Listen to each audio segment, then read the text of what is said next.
So everyone, welcome back to another video, and today we're going to be talking about AI processing. So this applies to our context of our RTS project, and I'm going to be talking about a few things. So let's start by defining our AI processing with a finite state machine, which basically means that we're going to execute code based on states of an object, and state being an integer. So we're going to be processing the AI based on simple numbers. So our AI coding is mostly based on conditions and reactions. So basically inside the code for the AI, we are going to be matching a bunch of different states. After we have matched the states, we're going to basically be checking for some conditions. And if those conditions are true or false, we're going to be replying with some actions. And this is the step that we're going to perceive as the artificial intelligence. So this is the point where we know that the objects, the NPCs, the entities are actually smart enough. So having said that, let's continue here. And here is a very simple code logic that I'm going to be providing. So we have an AI state idle. So we say our unit is idling somewhere in the map, and it needs to see an enemy. So these are functions. So here we could also say that our units can be roaming, exploring, etc., even patrolling. We can put inside of the state. And we need to see enemies, and whenever we see enemies, we should change our state to something else. And let's say here we want to pursue that enemy. And if we are near it, then we can start attacking it as a target. So this is basically the idea of how we are going to be perceiving AI. And this is just to give you some structure of going forwards. However, there's another thing that we also have to consider whenever you are building AI code, and that is what is the frequency of this code being executed. So here I'm going to define it as a AI cycle. So the cycle for the AI processing, which is basically we matching the states, the condition, and finding apply actions, is going to be based on either one of those. So these three here are the most commonly used inside Godot. We could use a timer-based approach, which uses the timer.timeout signal. We can connect that back to the AI and say to keep processing its AI logic. We also have the process frame rate, which is basically it's updated whenever the screen gets updated. So it's basically the fastest method you got to use, and probably the most costly as well because of the frequency. So let's say that you don't have VSync enabled for your game, and your game has 350 FPS. 350 FPS is going to be 350 callings of process delta. So that is why you want to avoid calling the process function here whenever it's possible, because this is mainly the most costly operation. So only we use this for simple objects. There is only one instance, and only for stuff that you need to be updated quite frequently. So that is why process frame rates you mainly use for stuff that you see on the screen, because it needs to be responsive very quickly. And usually for controls and inputs, you also use process frame. So physics frame we mainly use to move objects in the 3D physics space. So usually on Godot by default, this is set up to be 60 frames per second. So this means that by each second we're going to be calling this function 60 times.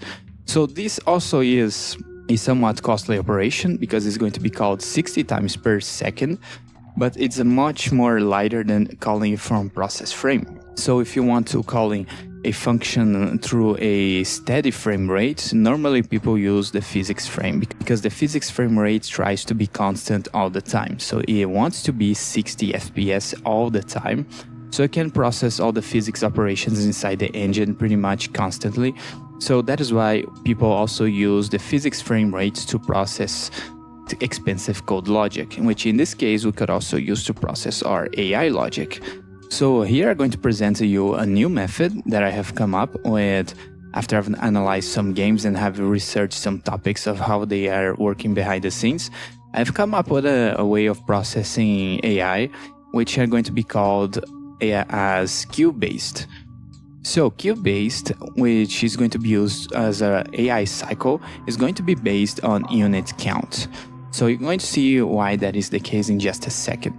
So depending on the method you choose here for the AI cycle is going to pretty much impact performance directly, because the AI cycle you're going to choose for your execution of the code is going to determine the frequency you're going to execute that AI code. Because you chose, let's say, process frame, and your game has 350 FPS, you're going to have 350 function calls of C enemy for every single second. So you can see how the conditions part is very performance oriented, and usually expensive operations of the AI are usually the conditions for the AI. So usually matching state is pretty easy because state is just an integer, so this part of the code is very fast, and action as well. So there are various ways you can do AI processing, but with finite state machine, this is usually the structure we used.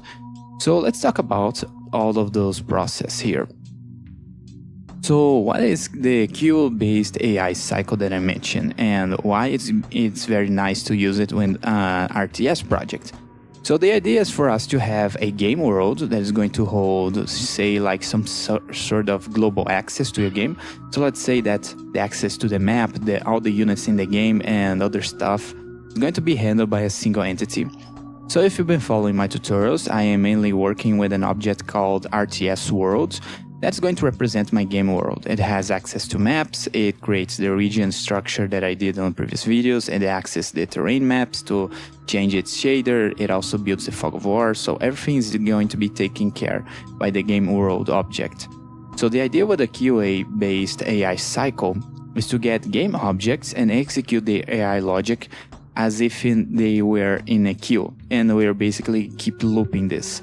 But what you have to keep in mind is that this loop is not a constant cycle like a timer-based, a process frame, or a physics frame, and I'm going to explain that in just a second. So we have some information here we can work on. So we know we are going to be using this QA-based AI cycle to process our AI of the units. And let me show you why the QA-based approach is going to be more beneficial for you in the case of an RTS, because we are going to be having a lot of units. So you cannot use those AI cycles that I listed here, like the time, the process, or the physics, because you're going to have issues with your performance. Surely you're going to have. You can say that this is a premature optimization, but having done some tests previously, I think this is going to get the most out of it. So from my simple tests, it seems that my queue-based approach works very much. So with everything we have here on the screen, let's start by calling our AI cycle. So we know that whenever this cycle runs off, we're going to be calling for a AI update. So we're going to say to our units, hey, update your AI code. So we're going to be running functions and calling for actions and etc., just like you saw on the previous slide. So what happens with our game, let's say that we have 300 units here. So we know that our game is going to hold 300 units, and let's say that for a single unit, it is going to hold 198 enemies. So whenever we want to process this simple AI logic here, we have some states and we're going to execute them. And whenever our idle states perform a check to see if our units can see other enemies, we're going to be running that for the amount of enemies we have, or depending on how you're operating your game, by checking for all the units if they are our enemy and see if we can reach them.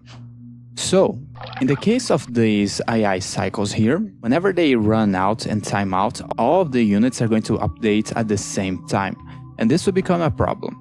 So at first, we're going to have 300 units be calling a AI code update, while our queue-based approach is going to be calling only 10 units, and let me explain why that is the case. So the problem becomes with this is that, let's say that for our enemy, it has 198 enemies. So let's say that we're going to be calling that for 198 units. So from this simple code here, just as a test frame, we're going to be having 59,400 calls for this function here, see enemy. And this for surely is going to run into a frame lag. And keep in mind that this code is going to be executed in a single time.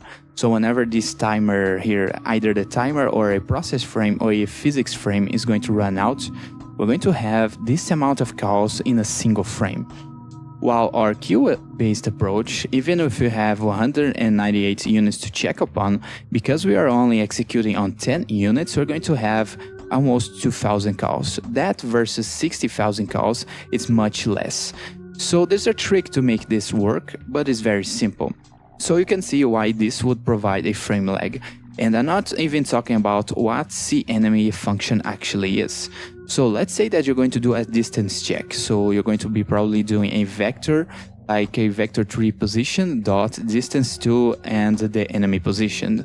And you're going to check if that distance, and mostly you're going to use distance square because it's a little faster, if it's less than a given radius, like a FOV radius, etc. So by having 60,000 calls of vector 3 dot distance to another vector is going to surely lag your game a bit.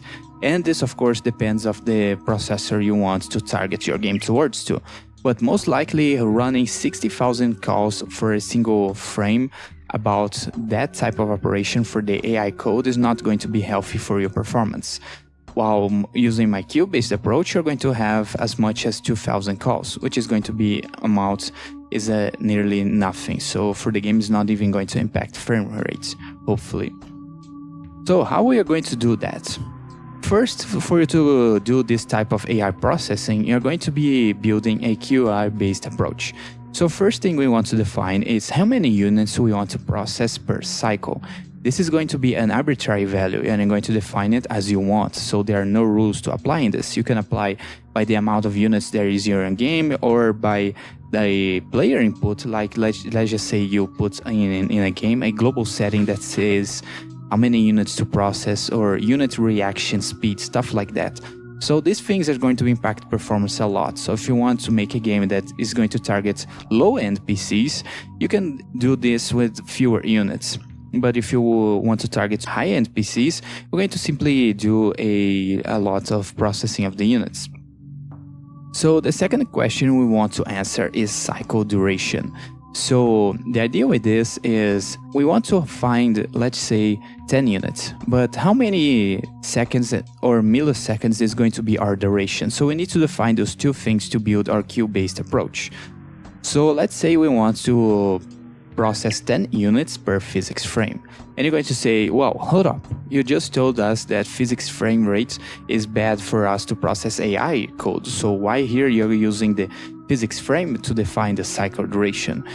Because the way that queue-based approach works is you're going to make a list of all the units in your game, and you're going to process, let's say, 10 units for the first physics frame. So the idea with this is just to process 10 units for each physics frame. That's the limit. With this approach here, we're going to process all of the units in a single physics frame. So that's why this approach is much lighter than the first one. So the idea with this is you're going to set it up. But how do you define your physics frame rate? So your physics frame rate, you're going to define it inside your project settings. So for my project, in the case of the RTS, I wanted it lower than 60 because I did not feel the need to have 60 FPS for the physics. So if you've been following, I believe it was my video about navigation of units made simple, I changed the physics frame rate back to 30 because I saw not that much visual difference. And because we are not using physics in the project, I could cut that down even further if I want to. But I'm moving units using the physics frame rate, so 30 FPS seems fine for me on my screen. Mind you that my screen is only 60 Hz limit, so if you have a monitor that's 144 Hz, you're probably going to see a little different than me, but I don't have a monitor with that much frame rate, so I cannot assess if that's going to be impactful or not. You're going to check that for yourself. So in my case, 30 FPS was just fine for physics frame rates. So that is the idea with the queue-based approach. We only want to process 10 units by a physics frame. And because we are only running 30 frames per second, we're going to run at the most 300 units per second. So that is the idea. So with the queue-based approach, for each second, we're going to process 300 units with its AI code. So we're going to be processing 300, let's say, see enemy near, or attack targets. That's much lesser than have almost 60 calls, because you're going to running that for every single frame. So that's not good. So one of the things you have to keep in mind is It's whenever you have 300 units and they call an AI function, if you do a for loop inside of that, you're multiplying that by even more. So that is how we're going to achieve to 600 calls for distance 2. Because every single unit needs to check for all of the other units to see if they are close on the attack range or not. There's no other way you can do that. So that is why this calling of the function here reaches 60, while this one reaches 2000. So with this idea here, you're going to say, well, that's almost pretty much the same thing.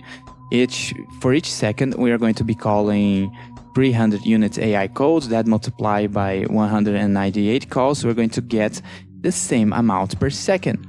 So the same amount per second we are calling here, which is the same from this function, is going to be almost the same. So the difference here is that our queue-based approach is going to process 10 units by a physics frame, then jump to another physics frame and process 10 units.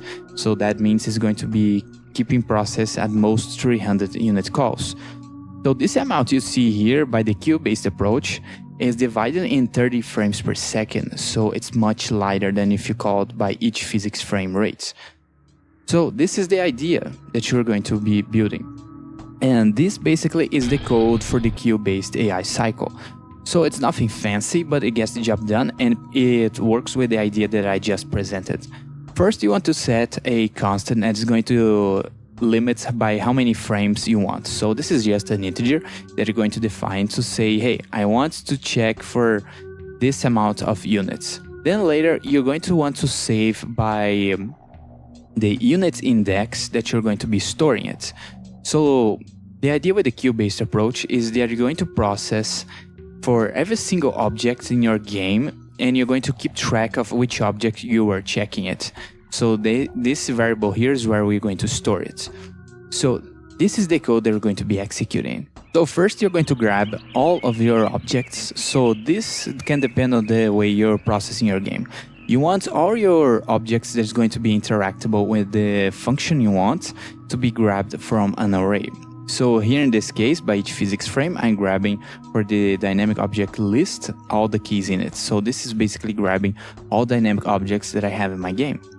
Next, I want to grab the unit count because I'm going to use that on the code later. The unit count I'm going to be grabbing by simply get the array size minus 1. And because I'm going to use this inside an array, I am deducting 1 because an array starts at 0 and the size here starts at 1. So for the code to not have any bugs, we simply deduct a single integer. So here we're going to start processing each tick we want for the queue-based AI cycle. So when you do for loop inside an integer, it's going to be basically running code from 0 to 10. So this is the idea here. And I don't know if it starts from 0 or 1. I believe it's from 0 because integers can be 0. So the idea here is to execute this code only 11 times. So the first thing I'm going to be doing here is by grabbing our object that we're going to be processing. And this is simply accessing the dynamic object array and grabbing the target check unit y. So this is why you're going to be storing this, because this function wants to remember by which units you were on before running the physics process. So this square FOV distance here is the conversion from 2D to 3D. I'm basically multiplying it by itself so I can have a square distance for the fog of war. So this is just something you can do for your object. So which is the distance that's going to detect other objects? This is basically it. Next, we're going to start processing each other object to see if they are in the range of our current object. This is the part that I'm actually multiplying it. So for every single object in our game is going to be checking for every other single object. And I'm going to do that through 10 times. So that is why the target checking physics sticks here is on 10. So if our current object global position distance squared to the other unit, which we are processing just right now, when its global position square distance is less than the given minimum here, we know that this object is inside our attack range for our units. So the last thing I'm going to be doing here is just simple checking if the faction is the same. So this is the part of the function that determines that the unit we're checking is an enemy and not a friendly unit. And we're just basically checking for an attribute which is the faction inside that object if it's different than the current faction we have. And if that's the case, we are simply moving towards it. And we're going to break this loop here because we already found an enemy and there's no reason to keep processing it. So lastly, we're going to continue the iteration until we reach the next object. So if you remember, we want to process 10 units per time. So if our target check unit Y is going to be less than our unit count, we're going to be updating our target check unit Y. So that's why you're going to be keeping adding it. So the idea with this is that we're going to keep checking for the next units in our object dynamic list. And if that's not the case, if we have reached our unit count, we're going to reset our I to be back to 0. So we're going to re-loop all this iteration here. So we're going to keep processing all of this again. So that is how you're going to keep updating the queue-based approach here. So that is all the code that exemplifies the workflow that I provided for you on the previous video. You can do that in many other ways as well. So there are some problems here with this approach, and there are some things that I'm going to be talking about as well. So there are some issues with structure changes, because usually sometimes when you want to program, you don't want your game world to be accessing your units. You want units to be thinking by themselves. But with this approach, you're going to need an object to manage your units. There's no other way to processing this, because they're going to also need access to all the other units. And units, usually it's not a good idea to know about other units. So the way that I've done that is by getting the game world to access units. So as you can see here, our game world is going to be asking for our units to process its AI by queue method. And lastly, it's going to be reminding us to execute their AI code. There's a problem. So whenever we start our project in Godot, our units are not exactly units at first. At first, they are only objects or nodes. So this is something I'm going to be talking about on another video. It's how you're going to classify your objects, because you cannot use your objects as everything. You need to classify them for your game. In the case of my game, I want to build an RTS, so I know that I need units, building, and resources. Those are RTS objects that I'm going to need to classify eventually. So the idea with this approach is the game world is going to manage our units. So let's say on the first frames, or whenever we add or delete objects from a given tree node that are going to be building inside, we're going to be wanting to classify them as either one of those objects, so we know later to call for them to process the AI code. In this case, this entire code is going to be asking for our units to process the AI code. So the idea is, after we have classified them, we're going to store them back inside arrays or dictionaries. So then later we can use it on our game world as a manager to process the AI of only units. So then later we can access and call for the units. So you can say, well, we can also only pass enemy units. So inside of the game world, we can give an array with only enemy units, so that, let's say, military units only need enemy units to attack to, so we can only pass smaller arrays just by giving enemy units that don't have the faction the same as the unit. But this starts to get into a problem. What if your unit is a healer? He's going to need to know where allied units are. So this is where you're going to have to make decisions about how you're going to structure your game logic, to how you're going to be wanting to process your units. If you want military units to be getting enemy units only for your game world, you're going to do it by that way, but you're going to face issues if that unit is a healer. So then you say, well, why will you only pass all units? Then you're going to be calling for AI execute. So this way we're only passing information to units, not actions. So we're going to pass for all the units, all the other units as an array, so that units can execute the AI code. So if it's a healer, it's going to access all the units and find the ones that have the same faction, so it then can heal them. And if it's a military unit, it can find for all the other units which units do not belong to the same faction, so then later it's going to attack them. But here's another issue. What if your unit is a worker unit? You know you do not want to pass other units, you only want to pass resources.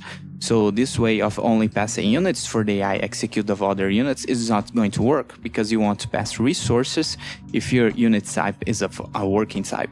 So this is a structure and a design issue that you're going to face with processing AI for other objects that are going to be trying to solve on the next video.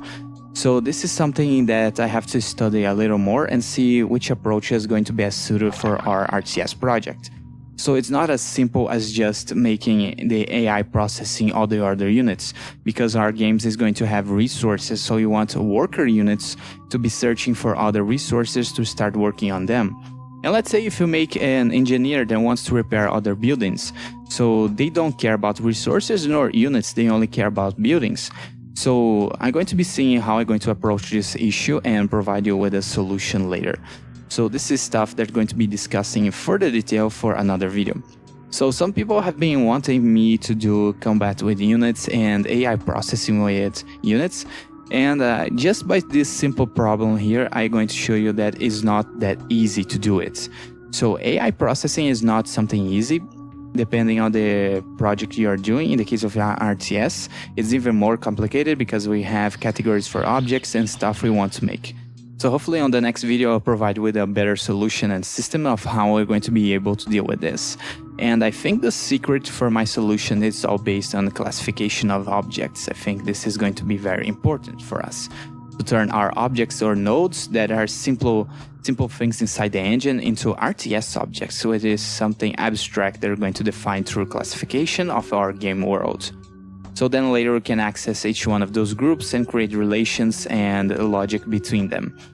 So as you can see, this stuff is not that easy to do. But hopefully, with this video and the information I have provided, I have given you some insights of how you can start building your AI processing and give you some solutions of how you can process them a little better. So with the QI-based approach, hopefully you can get to see how processing units in our order, like it's a queue, is much faster than simply process the entire unit group for the map based on a physics or process frame. So hopefully with the information I provide, I could help you or inspire you to continue developing on your project. So that is all I have for you on this video. Hopefully you enjoy it and give you some ideas or at least inspired to do something. So thank you for watching and I'll see you guys on the next video. Bye for now.